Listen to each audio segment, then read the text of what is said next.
মঙ্গলদৈ সমষ্টিৰ বিজেপি সাংসদ দিলীপ শইকীয়াৰ বিৰুদ্ধে ধন সংগ্ৰহৰ অভিযোগ উঠিছে। ভূমিপট্টা প্ৰদানৰ নামত 10 কোটি টকা সংগ্ৰহৰ অভিযোগ উঠিছে। বিজেপিৰ ৰাষ্ট্ৰীয় সভাপতি জেপি নড্ডালৈ অভিযোগ পত্ৰ প্ৰেৰণ কৰা হৈছে। মুখ্যমন্ত্ৰী আৰু ৰাজ্যিক সভাপতিকো দিয়া হৈছে অভিযোগ। গুলাব হুছেইন আৰু আব্দুল জলিল নামৰ দুজন লোকে উত্থাপন কৰিছে এই গুৰুতৰ অভিযোগ। সংখ্যালঘু দুখীয়া লোকৰ পৰা 10 কোটি টকা সংগ্ৰহ কৰাৰ অভিযোগ উত্থাপন কৰিছে পত্ৰখনত। AIUDFৰ দলগাঁৱৰ বিধায়ক মজিবুৰ ৰহমানৰ যোগেদি ধন সংগ্ৰহৰ অভিযোগ ব্যক্তি দুজনৰ। দৰং জিলা বিজেপিৰ উপসভাপতি ক্ষিতেশ ডেকাইও দিলীপ শইকীয়াৰ হৈ ধন সংগ্ৰহ কৰাৰ অভিযোগ। প্ৰতি বিঘা মাটিত পট্টা দিয়াৰ নামত 1,20,000 টকা সংগ্ৰহৰ অভিযোগ।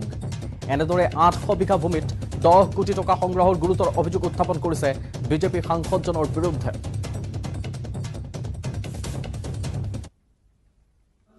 ভূমি আবণ্টনৰ বাবে আমি মঙ্গলদৈ লোকসভা সমষ্টিৰ সাংসদ দিলীপ শইকীয়াৰ ওচৰত যাওঁতে তেখেতে লোকেল MLA মজিবুৰ ৰহমান আৰু তেখেতৰ নমিনী ক্ষিতিশ ডেকাৰ ওচৰলৈ পঠিয়াই দিয়ে। তেখেতৰ লগত আমি আলোচনা কৰোঁতে ক্ষিতিশ ডেকাই পাৰ বিঘাত 1,20,000 টকা বিচাৰে। এনেকৈ আমি আমাৰ লগতে আৰু প্ৰায় 700-800 মানুহে বিধায়ক মজিবুৰ ৰহমানৰ ঘনিষ্ঠ নজৰুল ইছলাম আৰু দিলীপ শইকীয়াৰ নমিনী ক্ষিতিশ ডেকাই এই প্ৰায় 700-800 মানুহৰ পৰা 1,20,000 টকা সংগ্ৰহ কৰে। তাৰে আধা মানুহৰ ভূমি আবণ্টন দিছে আৰু বাকী আধা মানুহৰ ভূমি আবণ্টন এতিয়ালৈকে পোৱা নাই।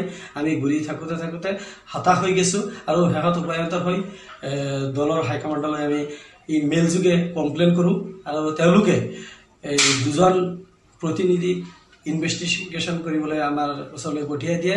তেওঁলোকে আহি আৰু ইয়াৰ সৈতে